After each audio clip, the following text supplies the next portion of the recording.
گھر اس طرح سے بتیوں سے سجا ہوا تھا جیسے کوئی دلہن سجی سنوری ہوتی ہے۔ سنہری بتیوں کی وجہ سے پورا گھر بقا نور بنا ہوا تھا۔ لان میں موجود درخت بھی انہی بتیوں کی وجہ سے سبز کے بجائے سنہری زیادہ دکھتے تھے۔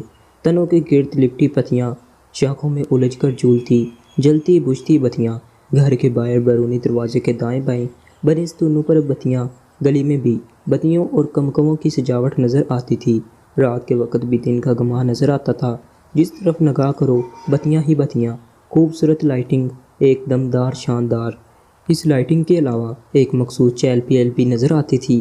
ادھر ادھر بھاگتے بچے، آتے جاتے لوگ، مہمان اور داخلی دروازے کے پاس چہرے پر مسکراہٹ سجائے کھڑے میزبان، ایک مخصوص سا شور، ویسا ہی جیسا اس قسم کی کسی بھی تقریب میں ہوتا ہے۔ اور اگر بیرونی دروازے سے جیسے ہی اندر جاؤ اور قدم جو اندرونی سمت بڑھتے جائیں تو ساری آوازوں پر حاوی ہوتی ایک آواز سنائی دیتی تھی، ڈھولک کی تھاپ۔ تھاپ ایک لے میں گونجتی تھی اور گونجتے گونجتے یکدم بے ڈھنگی سی ہوتی اور پھر چند نسوانی کہکے بلند ہوتے، ذرا سا شور ہوتا اور پھر سے تھاپ اسی لے میں گونجنے لگتی، سریلی سی آوازیں مائیں گانے لگتیں۔ آج مہندی تھی اور مزنہ کو خوب غضب کا روپ چڑھا تھا، نظر ٹھہرتی نہ تھی، گوری رنگت اور اس پر چہرہ معصوم۔ اس کے چہرے کے ایک ایک نقش میں بنانے والے نے معصومیت کوٹ کوٹ کر بھر رکھی تھی۔ پیلا جوڑا، پیلی سبز سنہری چوڑیاں، پیلے سفید سرخ پھولوں سے لدی ہوئی، دوپٹے کا ذرا سا گھونگھٹ نکالے وہ شرم سے لال پیلی ہوئی جا رہی تھی۔ اس کی سہیلیاں اس کے کمرے میں موجود تھیں اور اسے چھیڑنے کے ساتھ ساتھ ڈھولک بھی بجا رہی تھیں۔ ڈھولک پھر سے ایک لے کے ساتھ بج رہی تھی، دولہا والے آ گئے، دولہا والے آ گئے، اٹھو اٹھو جلدی کرو، پلیٹیں پکڑو، شمی عنبر، ایک دم کسی نے آ کر کہا تھا اور ڈھولک بجنا بند ہوئی۔ کئی آوازیں ایک ساتھ بلند ہوئی، ایک افراتفری سی پھیلی اور چند منٹوں میں ہی کمرہ خالی۔ مزنہ اکیلی رہ گئی تھی۔ اس نے اٹھ کر کھلا دروازہ ذرا سا بھیڑ دیا تھا اور پھر سج سج کر قدم اٹھاتے ہوئے آئینے کے سامنے جا کھڑی ہوئی تھی۔ وہ دوپٹے کو ذرے سے سرا سا سر سے سرکایا، اپنا روپ دیکھا اور ایک مسکراہٹ اس کے چہرے پر روشنی کی طرح چمک کر پھیلی تھی۔ وہ شاید ابھی کچھ دیر اور آئینے کے سامنے یوں ہی کھڑی رہتی کہ دروازہ اچانک کھلا تھا۔ وہ بے ساختہ مڑی اور آپی کو دیکھ کر وہ بے اختیار چھن بھی تھی۔ کھولا اس کے چھپنے پر مسکرائی تھی، لیکن اس کی مسکراہٹ کو ایک عجیب سے تاثر نے اچانک ہی ڈھانپ لیا تھا۔ وہ چند لمحوں کے لیے ٹھہر سی گئی، قدم بڑھا کر مزنہ تک نہ جا سکی تھی اور مزنہ وہ وہیں سر جھکائے اسی جھنپدیں انداز میں کھڑی ہوئی تھی۔ گولا نے ایک گہری سانس بھری، نرمی سے چلتے ہوئے اس تک آئی، مزنہ کے دونوں ہاتھ اپنے ہاتھ میں لکھے۔ مزنہ نے سر اٹھا کر مسکراتی مگر چھنپی نگاہوں سے کھولا کو دیکھا تھا۔ مجھے تم سے کچھ بات کرنی ہے، کھولا نے نرم لہجے میں کہا اور پھر اسے دونوں ہاتھوں سے پکڑ کر بیڈ پر بٹھایا اور خود بھی اس کے ساتھ ہی بیٹھ گئی۔ کہنے کو تو اس نے کہہ دیا تھا کہ اسے کچھ بات کرنی ہے، مگر اب وہ گونگی ہو کر رہ گئی تھی۔ آپی، مزنہ نے اس کے نہ بولنے پر آہستہ سے پکارا تھا۔ ہمایوں بہت اچھا انسان ہے، میں جانتی ہوں مزنہ کہ وہ تمہیں بہت اچھے سے رکھے گا، لیکن اسے کبھی کبھی یہ معلوم نہ ہونے دینا کہ تم۔ مزنہ کے پکارنے پر جیسے اس کی قوت گویائی لوٹ کر آئی تھی۔ لیکن آپی، اس میں حرج ہی کیا ہے؟ کیا اس بات سے کوئی فرق پڑتا ہے؟ آپ خود ہی تو کہہ رہی ہیں وہ ایک اچھا انسان ہے، تو پھر مزنہ؟ کھولا نے یکدم اس کی بات کاٹی۔ فرق پڑتا ہے، جبھی تو میں تمہیں منع کر رہی ہوں۔ ہر چیز کی ایک حد ہوتی ہے، سو اچھائی کی بھی ہے۔ بہت سی ناضاکتیں ہیں جنہیں تم ابھی تک نہیں سمجھ سکو گی، یہ تمہیں تب سمجھ میں آئیں گی جب تم میری عمر کو پہنچو گی۔ سوال مت کرو، جو میں کہہ رہی ہوں اسے پلو سے باندھ لو، گرہ لگا لو، کھول کر پی لو کہ اسے کبھی کسی حالت میں بھی یہ بات معلوم نہ ہونے دینا۔ اب ایک ایک لفظ پر زور دے کر کھولا نے کہا۔ مزنہ خاموش ضرور ہو گئی تھی، لیکن وہ کتنی الجھ چکی تھی یہ اس کے چہرے پر صاف نظر آ رہا تھا۔ کھولا چند لمحے اس کے الجھن بھرے تاثرات کو دیکھتی رہی۔ وہ جانتی تھی کہ یہ بات کہہ کر وہ اسے الجھا دے گی، پریشان کر دے گی، مگر اس کے سوا چارہ بھی تو کچھ نہ تھا۔ مزنہ، اس نے یکدم اس کے دونوں ہاتھ اپنے سر پر رکھتے ہوئے ہاتھوں میں لے لیے تھے۔ یہ بات ایک راز ہے، اب اسے اور یہ راز ایک چنگاری ہے، سلکتی ہوئی چنگاری، ایسی چنگاری جو ایک نار کو بھڑکا دے گی کہ پھر جسے تم بجھا سکو گی، اور نہ میں، یہ محض بھڑکے گی ہی نہیں بلکہ سب کچھ بھسم کر دے گی، اور پھر سب کچھ ختم، سب کچھ۔ گولا جب یہ کہہ رہی تھی تو یوں بول رہی تھی جیسے وہ اپنے آپ میں نہ ہو، اور مزنہ وہ حیرت اور الجھن سے ذرا سا ڈر کر اس کی بات سنتی تھی کہ کھولا کا لہجہ آنچ دیتا تھا۔ یا میرے اللہ! فون سنتے ہی احمد صاحب سینے پر ہاتھ رکھ کر صوفے پر ڈھہ پڑنے والے انداز میں گرے تھے۔ کھولا کچن میں تھی اور آواز اس کے کانوں تک بھی جا پہنچی تھی۔ وہ گھبرا کر تقریباً دوڑتے ہوئے کچن سے باہر آئی تھی۔ ابو ابو کیا ہوا؟ دونوں ہاتھوں سے سر پکڑے بیٹھے احمد صاحب پریشان سے زیادہ بیمار نظر آنے لگے تھے، اور جب کھولا نے گھبرا کر ان کا کندھا ہلا کر پوچھا تو یوں جیسے بچ جانے والی سکت نے بھی دم توڑ دیا تھا۔ تمہارے پھوپھا؟ اور اس سے زیادہ وہ بول نہ پائے تھے، منہ پر ہاتھ رکھ کر رونے لگ گئے تھے۔ کھولا کے حواسوں نے بھی کام کرنا جیسے یکدم چھوڑا۔ وہ ابو کے پیروں کے پاس بیٹھی تھی۔ پھوپھا ہارٹ پیشنٹ تھے اور وہ اس خیال کے بارے میں سوچنا بھی نہیں چاہتی تھی جو کہ اس کے ذہن میں منڈلانا شروع ہو چکا تھا۔ مزنہ بھی ان آوازوں پر کمرے سے باہر آئی تھی۔ ابو ابو کیا ہوا پھوپھا کو؟ کھولا اب ان کا ہاتھ پکڑ کر ہتھیلی کو ملتے ہوئے پوچھ رہی تھی۔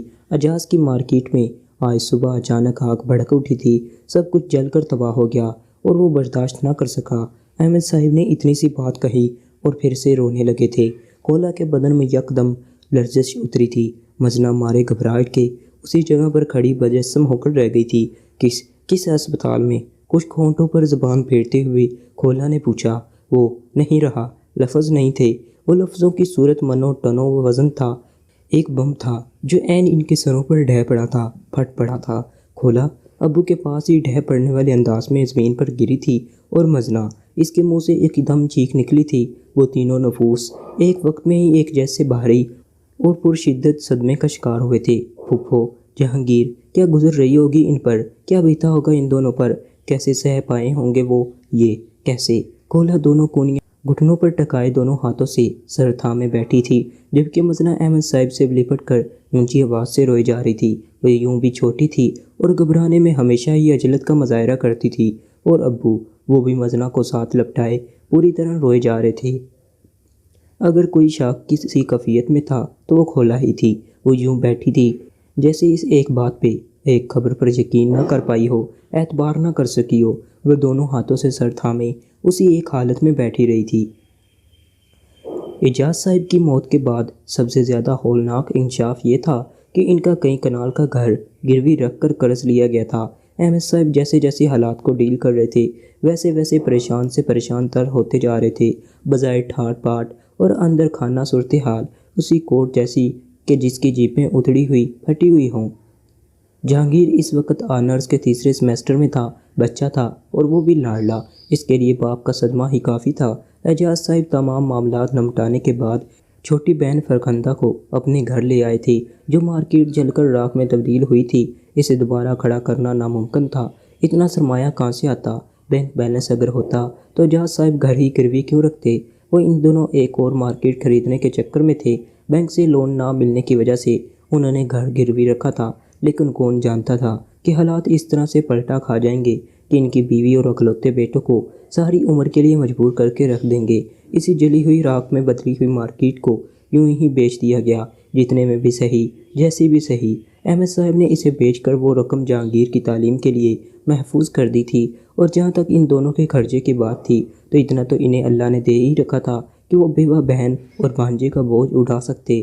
اسی لیے وہ فرخندہ اور جہانگیر کو اپنے گھر لے آئے تھے، اس سے قطع نظر کہ ان کے گھر میں گنجائش ہوتی یا نہ ہوتی۔ یہ معاملہ گھروں کا نہیں ہوتا، دلوں کا ہوتا ہے، اور احمد صاحب کا دل، اس میں کوئی شک نہیں تھا کہ اس شخص کا دل صلہ رحمی سے کوٹ کوٹ کر بھرا ہوا تھا، اور ان کے پاس رشتوں کے نام پر تھا ہی کیا؟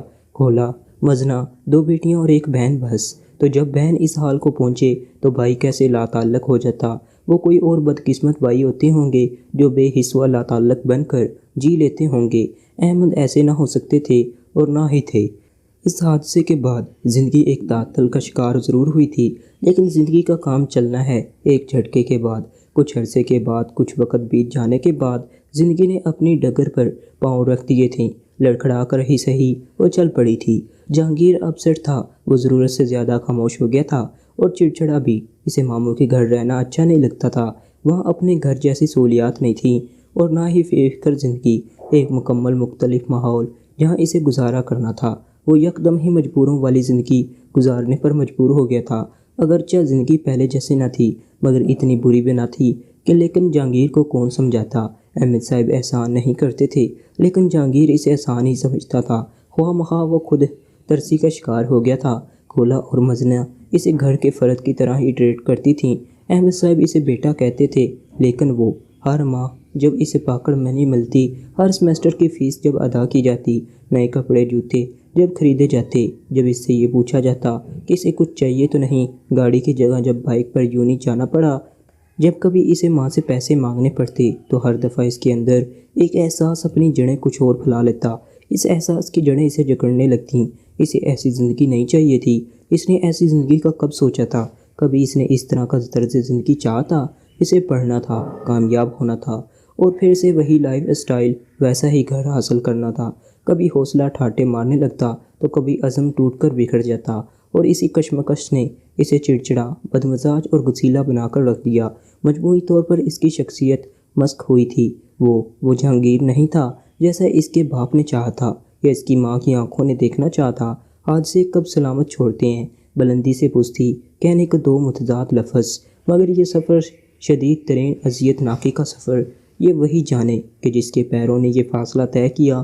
مرنے والے مر جاتے ہیں اور پیچھے رہ جانے والے وہ بس مرتے ہی تو نہیں، باقی رہتا ہی کیا ہے۔ گو کہ جہانگیر کے لیے زندگی اتنی مشکل ثابت نہیں ہوئی جتنی کسی دوسرے کے لیے ہو سکتی تھی، اور یہی وجہ تھی کہ اسے قدر نہیں تھی۔ غصہ تھا، گلے شکوے تھے۔ مشکل ہوتی تو جانتا نہ کہ زندگی کیسے ناک کی لکیریں بھی نکلوا کر رکھ دیتی ہے۔ مشکل سر پر ٹوٹ کر پڑتی تو جانتا نہ کہ آبلا پائی کیا ہوتی ہے۔ آخر کیا، یہ کیا، ہر جمعرات کو گھر کو قبرستان بنایا ہوا ہوتا ہے تم لوگوں نے۔ ابھی وہ یونیورسٹی سے آیا تھا اور آتے ہی اگربتی کی خوشبو سے گرمی چڑھی تھی۔ اسے رہ کر تاؤ آیا۔ حد ہوتی ہے جہانگیر، ختم کا دن ہے، اور ابو کو تم جانتے ہی ہو۔ کب تک یار؟ تم لوگوں کے خیموں سے قبر میں پڑے مردے کیا فیض یاب ہوتے ہیں؟ کھانے ٹھونسنے کے لیے بس ڈھونگ چار رکھے ہیں۔ وہ سخت بیزار نظر آ رہا تھا۔ ابو تو ابھی تک دادا کا ختم دلواتے ہیں ہر جمعرات کو، اور تم ہو کہ بس مجھے نہیں سننا پھر سے وہی ہسٹری نامہ۔ بہت اچھی طرح سے جانتا ہوں کہ اس خاندان میں بچوں کے نام بھی پیروں سے پوچھ کر رکھے جاتے ہیں۔ کھولا کی بات یکدم کاٹی گئی تھی اور وہ چپ رہ گئی تھی۔ کھانا، اس نے موضوع بدلنا بہتر جانا تھا۔ ظاہر ہے کھاؤں گا ہی، لیکن اللہ کا واسطہ اس ختم والا کھانا مجھے نہ دینا۔ اس نے دونوں ہاتھ جوڑ کر کہا تھا۔ جہانگیر، تم بھی حد ہی کرتے ہو، خواہ مخواہ کی چڑپال رکھی ہے تم نے۔ کھولا کہتے ہوئے اٹھی تھی۔ جہانگیر نے شدید بزاری سے جھٹکا تھا۔ جہانگیر اور کھولا ہم عمر تھے۔ چند ماہ کے فرق سے جہانگیر کھولا سے بڑا تھا۔ جہانگیر کی گھر میں کسی سے نہیں بنتی تھی۔ اسے ہر بات، ہر کام پر اعتراضی ہوا کرتا تھا۔ اب بھی وہ دونوں ہاتھ سر کے پیچھے رکھے، آنکھیں موندے صفے پر نیم دراز تھا۔ یقیناً کھانے کا انتظار تھا۔ اسی دوران لینڈ لائن کی بیل بجی تھی۔ جہانگیر صاحب اٹھ کر جاتے۔ یہ کیسے ہوتا بھلا؟ مزنہ کمرے سے باہر آئی تھی۔ فون بھی اسی کا تھا۔ وہ وہیں ٹیلی فون اسٹینڈ کے پاس کھڑے ہو کر گپے ہانکنے لگی۔ جہانگیر نے تھوڑی دیر تو برداشت کیا، اور پھر، تمہاری باتیں ہی نہیں ختم ہوتی، بند کرو یہ فون۔ آنکھیں کھول کر رخ بدل کر وہ غصے سے دہاڑا۔ مزنہ چونکی، حیرت بھری آنکھوں سے اسے دیکھا۔ وہ جہانگیر بھائی میری دوست، وہ منمنائی تھی۔ میں کہہ رہا ہوں فون بند کرو، جواباً اور اونچی آواز میں کہا گیا تھا۔ مزنہ نے گھبرا کر فون کریڈل پر رکھا اور اندر بھاگ گئی تھی۔ اس گھر میں بند وہ دو گھڑی سکون سے بھی بیٹھ نہیں سکتا۔ وہ حد درجہ کوفت سے بڑبڑایا تھا۔ کھولا نے یہ منظر دیکھا تھا، لیکن وہ خاموش رہی، اور اسی خاموشی کے ساتھ اس نے کھانے کی ٹرے جہانگیر کے آگے لا رکھی تھی۔ جہانگیر، پھپھو کا بی پی شوٹ کر گیا ہے، جلدی آؤ۔ جس قدر بوکھلا کر فون کیا گیا تھا، اسے سن کر وہ حواس بھاگتا ہوا تھا۔ ماموں کہاں ہیں؟ لاؤڈ ہو کر پوچھا گیا۔ وہ شہر سے باہر ہیں، کھولا نے روتے ہوئے جواب دیا۔ فرخندہ کو بی پی کا مسئلہ اب کا نہیں تھا، یہ مرض کافی عرصے سے لاحق تھا انہیں، لیکن اعجاز صاحب کی وفات کے بعد سے مرض نے جیسے شدت اختیار کر لی تھی۔ میں بہت فاصلے پر ہوں کھولا، گاڑی ہے گھر میں؟ ہے تو لے جاؤ نا امی کو۔ اسے جیسے رہ کر غصہ آیا تھا۔ مجھے کہاں آتی ہے ڈرائیونگ؟ واٹ؟ وہ چلایا، اور جواباً کھولا کی سسکیاں ابھری۔ اس نے جھنجھلا کر فون بند کیا، ایمبولنس کو کال کی، پتہ سمجھایا۔ کھولا کو کال کرنے کے بعد اس نے بھی ہسپتال کا رخ کیا تھا، اور جب وہ ہسپتال پہنچا تو فرخندہ کی حالت سنبھل چکی تھی۔ اس نے غصہ کھا جانے، لیکن کس لحاظ میں پی لیا؟ اس وقت تو پی لیا تھا، لیکن رات کو ماموں کے آنے پر وہ پھٹ پڑا تھا۔ تب تک فرخندہ بھی گھر آ چکی تھی، اور اب دواؤں کے زیر اثر سو رہی تھی۔ ماموں کو دیکھتے ہی اسے سخت تپ چڑھی تھی۔ کیا سکھایا ہے آپ نے بیٹیوں کو؟ انہیں یہ تک تو معلوم نہیں کہ ایمرجنسی میں مجھے نہیں ایمبولنس کو کال کی جاتی ہے، اور آپ نے انہیں گاڑی تک چلانا نہیں سکھائی۔ کل کو آپ کو کچھ ہوا اور میں شہر سے باہر ہوا تو تب یہ کیا کریں گی؟ الفاظ اور لہجہ دونوں ہی نہایت گستاخ تھے۔ تمیز سے بات کرو جہانگیر، تمہیں کیا سکھایا گیا ہے آخر؟ کیا یہ بھی نہیں کہ بڑوں سے بات کیسے کی جاتی ہے؟ خولا کا چہرہ سرخ ہوا تھا، وہ بھی غصے سے ہی بول رہی تھی، اور اتنا ہی اونچا جتنی اونچی جہانگیر کی آواز تھی۔ کھولا، احمد صاحب نے اسے ڈپٹا اور پھر انہوں نے رخ جہانگیر کی طرف مڑا۔ تم ٹھیک کہتے ہو، مجھے کم از کم انہیں گاڑی چلانا سکھانی چاہیے تھی۔ اب تم ہو نا، تم سکھا دینا، نرمی سے کہتے ہوئے انہوں نے جہانگیر کا کندھا تھپ تھپایا۔ میری ذمہ داری ہے کیا؟ وہ ٹھنڈے مگر اسی بدتمیز لہجے میں بولا۔ کھولا نے بل کھا کر اسے دیکھا مگر احمد صاحب کی نظریں اسے بولنے نہیں دیتی تھیں۔ ٹھیک ہے، تم جاؤ اب آرام کرو، اسی نرم لہجے میں اس سے کہا گیا۔ وہ ایک سخت نظر کھولا پر ڈال کر چلا گیا۔ کیا ہو گیا ہے کھولا؟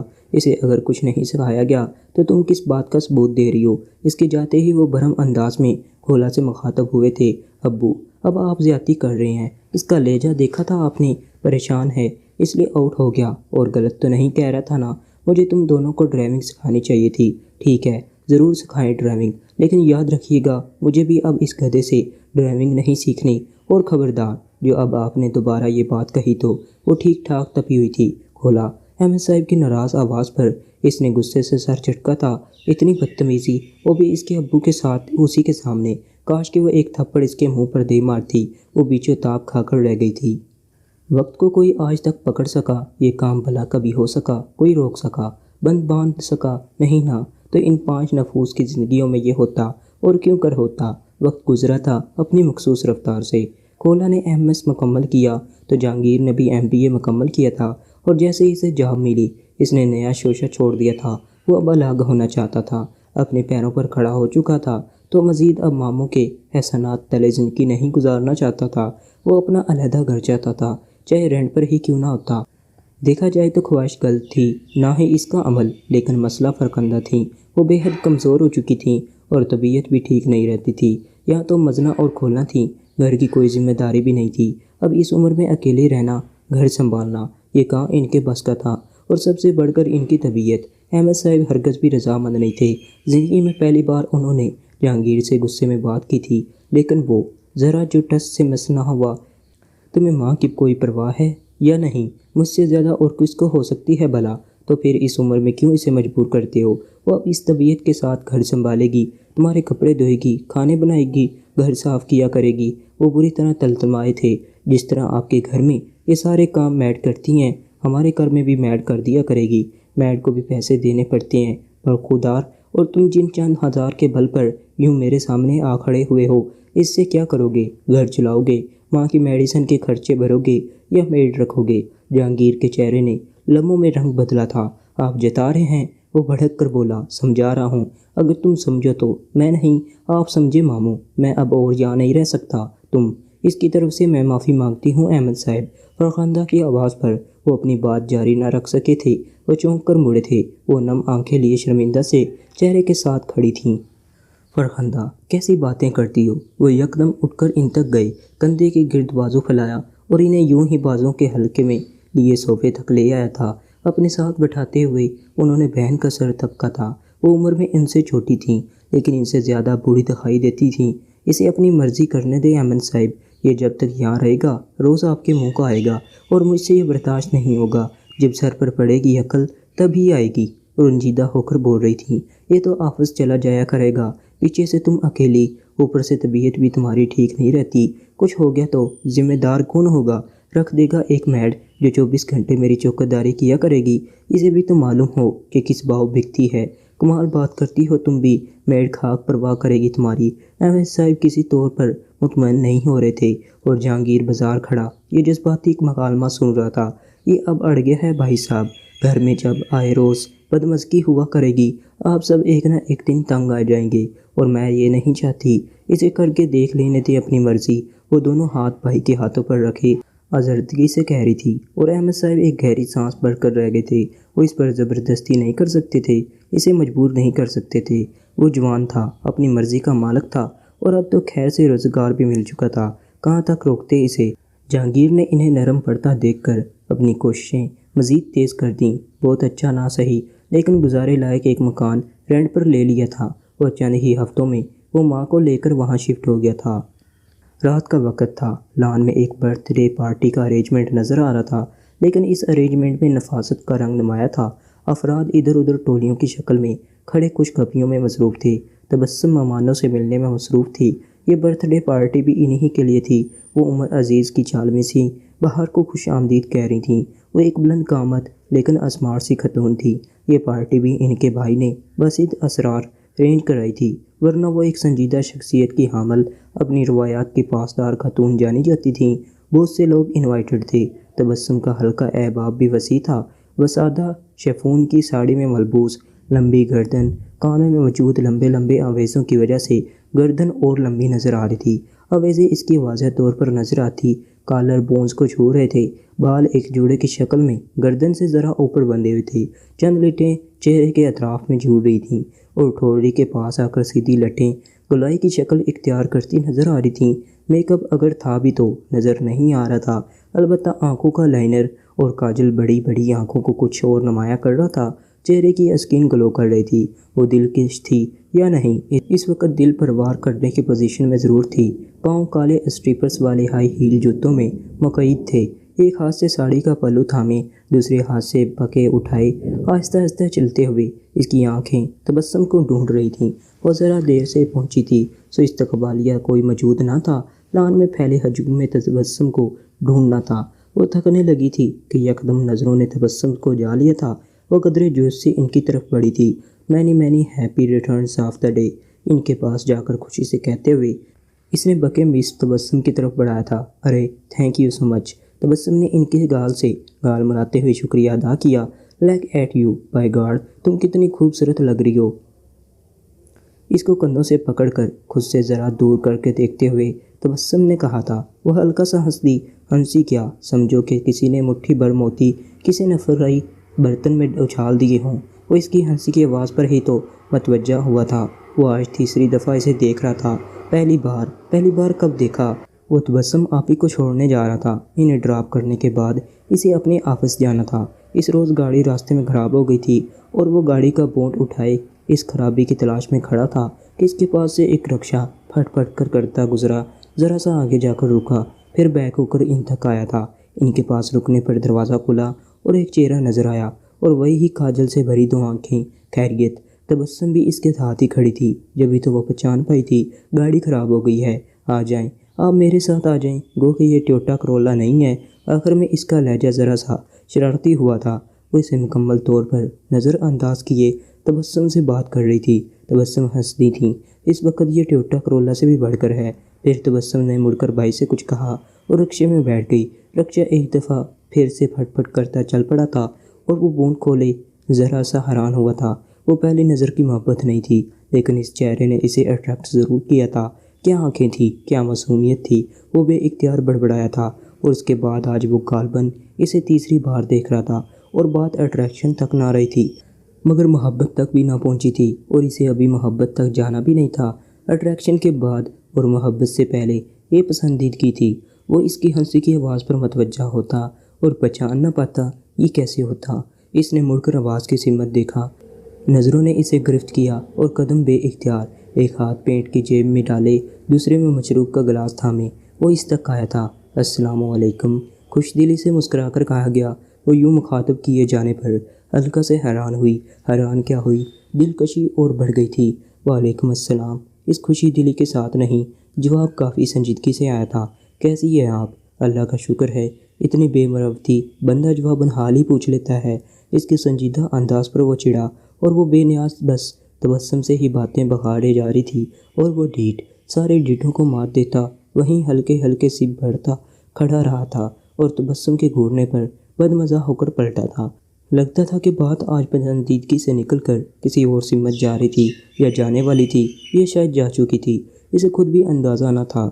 وہ اسے اتنی اچھی کیوں لگتی تھی، کیوں لگ رہی تھی کہ وہ بار بار گردن موڑ کر لان میں پھیلے ہجوم میں اسے تلاشتا، اور جب وہ نظر آتی تو ایک مسکراہٹ ہونٹوں پر خواہ ہی پھیل جاتی۔ دل میں ایک خوشی کی لہر بے وجہ ہی ایویں ہی اٹھتی اور سر شار سے کر جاتی۔ کیا چہرے پہ یہ کمال بھی کرتے ہیں؟ وہ حیران تھا، کیا دل یوں بھی پابند ہوتا ہے؟ وہ یقین نہیں کر پا رہا تھا۔ کیا محض کسی کو آنکھ پر دیکھ لے تو یہی کافی ہوتا ہے یا کافی ہو سکتا ہے۔ اعتبار نہیں آتا تھا، اور اب کی بار جب اس نے حیران، بے یقین اور بے اعتبار ہونے کے لیے نظریں اٹھائیں تو وہ پورے لان میں کہیں نہ ملی۔ نظروں کی تلاش میں شدت آئی اور پھر اسے بیرونی راستے پر باہر کو جاتی نظر آئی تھی تو وہ پارٹی ادھوری چھوڑ کر جا رہی تھی۔ کیوں؟ اس نے اپنے سامنے موجود شخص سے معذرت کی۔ لوگوں کے بیچ میں سے اور کبھی ان سے ٹکراتے ہوئے، ان سے بچتے ہوئے، تیز تیز قدم اٹھاتے تقریباً بھاگتے ہوئے وہ اس کے پیچھے آیا تھا۔ ایکسکیوز می، اس نے ایک دم بے اختیار چڑھی ہوئی سانسوں کے ساتھ آواز دی۔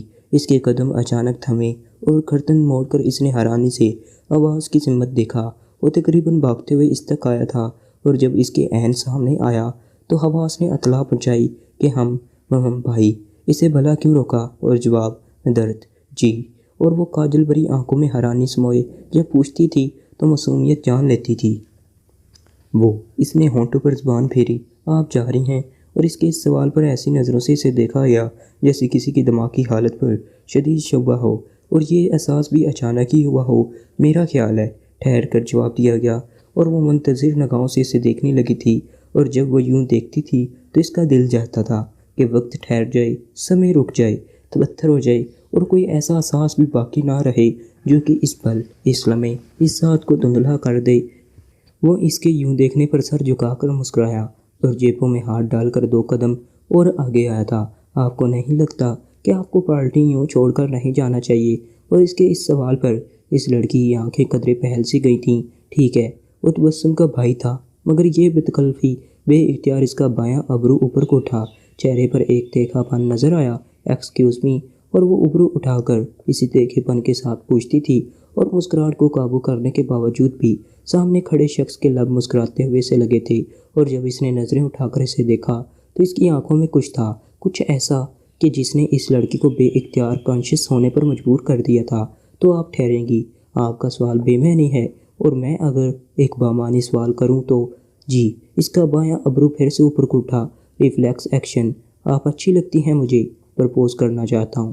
وہ اس کے سامنے سیدھا کھڑا، جیبوں میں ہاتھ ڈالے، براہ راست اسے دیکھتے ہوئے بولا۔ اعتماد قابل رشک تھا۔ اس کے اس سوال پر بے ساختہ اسے دیکھا۔ وہ بھدک کر پیچھے ہٹی، اور اس کا منہ یکدم کھلا تھا، مگر وہ کچھ کہہ نہ سکی تھی۔ وہ چند لمحے اسی طرح اسے دیکھتی رہی، اور پھر اس کی آنکھوں کے تہہ سے کہیں بہت نیچے سے کچھ ابھرا اور ابھر کر پوری طرح سے نمایاں ہو گیا تھا۔ میں۔ اس کے منہ سے سرسراتا ہوا لفظ نکلا۔ میرڈ ہوں۔ اور یہ جملہ اپنے اندر اتنی طاقت رکھتا تھا کہ سامنے موجود شخص کو ایک زور کا جھٹکا دے سکی۔ اس کا رنگ پھک ہوا، جذبات بھگ سے اڑ گئے۔ جی۔ اور اس نے اس انداز سے سوال کیا جیسے جواب سمجھ نہ آیا ہو۔ وہ اس کے بدلتی رنگت والے چہرے کو دیکھتی رہی۔ اس کا چہرہ لمحوں میں تاریک ہوا تھا، اور اس نے جواب دوبارہ دہرایا نہ تھا۔ وہ بے حس، بے بس سے انداز میں اسے دیکھتی رہی، اور پھر پلٹ گئی، مگر یوں پشت پھیر لینے کے باوجود اس کی نظروں کا شاخ کسی کانٹے کی طرح وہ اپنی پشت پر محسوس کر سکتی تھی۔ اس نے کچھ بے آرام ہوتے ہوئے ساڑی کا پہلو شانوں کے گرد مضبوطی سے کسا، اور چاہا تھا کہ اس کے پیر لڑکھڑا نہ جائیں۔ وہ بار بار اپنے ہونٹوں پر زبان پھیرتی تھی، اور اس ایک کوشش میں تھی کہ باہر کھڑا اس کا شور اس کے بدلے چہرے کی عبارت کو پڑھ نہ سکے۔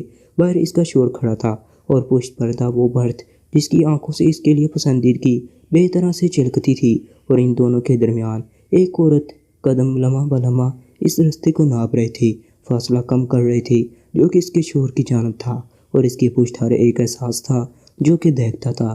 گیٹ پار کر کے دائیں جانب مڑنے سے پہلے اس نے ذرا کی ذرا نظریں ترچھی کر کے دیکھا، اور اس کا دل دھک کر کے رہ گیا۔ وہ ابھی تک اسی ایک حالت، اسی ایک کیفیت اور اسی زبردست دھچکے کے زیر اثر کھڑا تھا، اور بے یقینی سے اسے تکتا تھا۔